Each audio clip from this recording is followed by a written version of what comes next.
风气 Learn about another voice and culture of Taiwan with We Love Hakka. 现在就让我们一起加入客家风情每日一课语。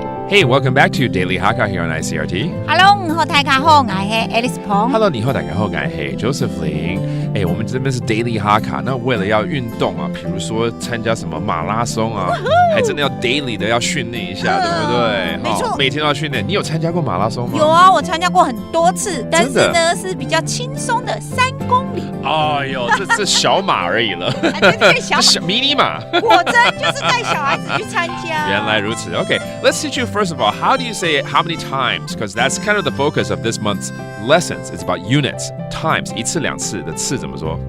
拜。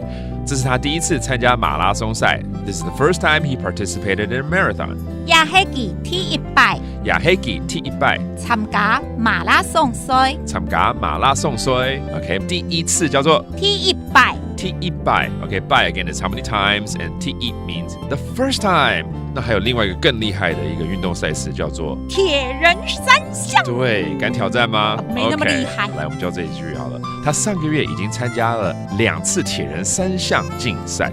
佢松10年。佢松10年。參加過咧。參加過咧。200鐵人3項比賽。200鐵人3項比賽。好 ，Let's review some of these phrases, including 馬拉松 a marathon. 馬拉松。馬拉松。And the triathlon, 鐵人3項。鐵人3項。鐵人3項。And then 1 time, 2 time 就是拜嘛。That's how many times. And there you have it, another round of Daily Hakka on ICRT. 什麼大家？漢字寫張來了。客家風情由客家委員會監製。 We Love Hakka has been brought to you by the Hakka Affairs Council.